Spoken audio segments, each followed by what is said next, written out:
Rhythm game simulators have a fundamental issue. There's a good chance you just thought, what the fuck is this guy talking about? So let me take a step back. For starters, what do I even mean when I say rhythm game simulator? Let me explain. There are a lot of good rhythm games out there. Some of these games are arcade games and as such only playable on specific hardware. Some of them have a limited song selection because they are commercial games and have to deal with licensing said songs. Sometimes these games are abandoned before they can reach their full potential, leaving behind a sizable player base. In these cases, people sometimes make new games, using the same or similar gameplay mechanics and following a similar design, seeking to remedy the aforementioned issues. Sort of a simulator of the original game, hence the name rhythm game simulators.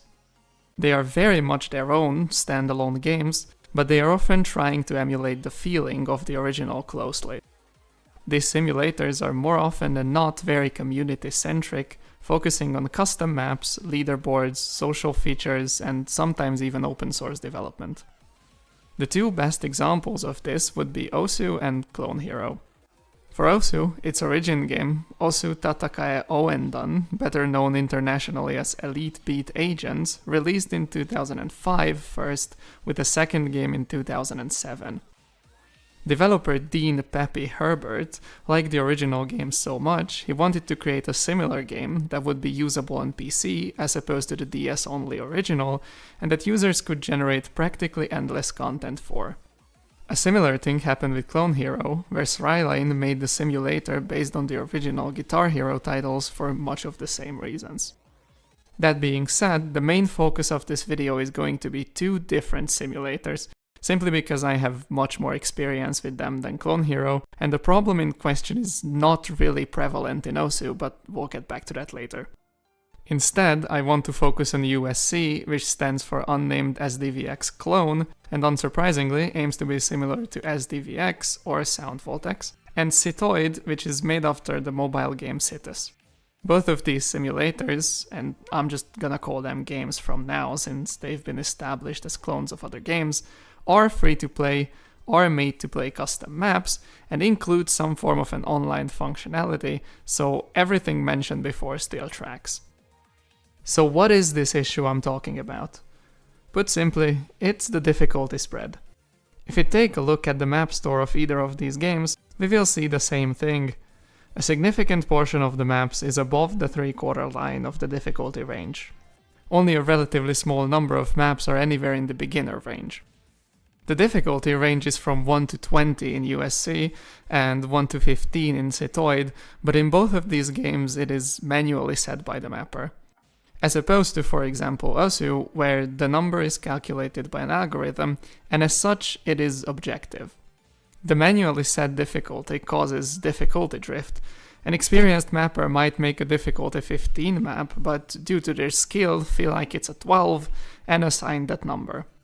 Sometimes the number assigned is simply incorrect as well for some reason.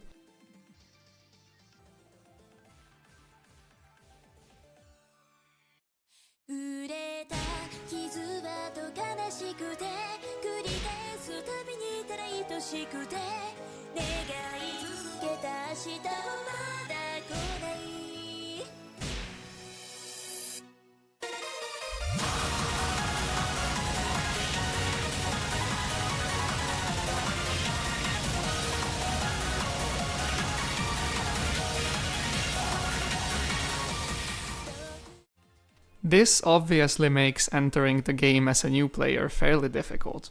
Even though there are a large number of maps overall, it's relatively easy to burn through everything you'd like to play in the range you're comfortable in, and at that point you're left with either repeating previously played maps multiple times or forcing harder maps.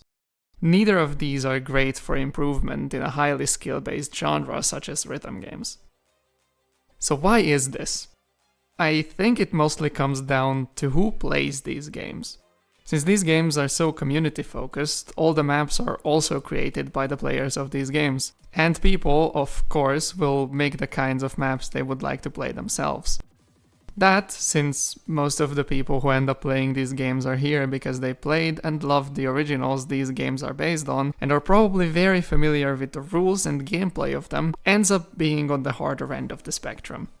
Creating maps in these games, and really any game, is also an immensely time-consuming process. Even in games that have pretty good editors integrated into the whole system, such as Osu again, for example, but even more so in USC and Citoid. Let's just say that the mapping method with the least cons listed on the Citoid wiki is editing the raw contents of the map in Excel. Seriously guys, what the fuck? I personally have not tried making maps for Citoid before, so I'm not especially qualified to say how bad the other editors are, but the fact that this is even an option on the official wiki does seriously not bode well. The issue is another expected one though. As we do not have access to the official mapping tools of the original games, these mapping tools are also things that need to be created by aspiring developers in the community. Now that we know that, how can this issue be fixed? Let's jump back for a second to Osu. Osu dealt with this issue by creating the ranking system. Without getting too in-depth, in Osu skill is measured in performance points, which you can gain by playing maps. The harder the map, the more points you get. However, only maps that have been ranked give you performance points. To get a map ranked, it has to pass a variety of checks to ensure its quality, one of which is a restriction on the difficulties included in a pack. If the playtime of the map you're making is shorter than 3.5 minutes, you have to include at least a normal map in the pack. This single rule makes sure that there are always plenty of maps accessible, even to beginner players. Osu in general solves a lot of the pitfalls of a community-driven game. The included editor, the single site for all social, map and ranking related information, makes interacting with the game very easy, something in which Citoid, but especially USC, lag behind significantly. For USC, even though there is a server implementation for scores, there is no central server being ran. Map download is hosted by a separate party, although there is some integration with the game client there. Community interaction is ran through a Discord channel, and the currently most used map editor is supplied by a different SDVX simulator, KSM. It has its quirks, so to say. Citoid is a lot better in this regard, having most of its functionality hosted on the same singular website.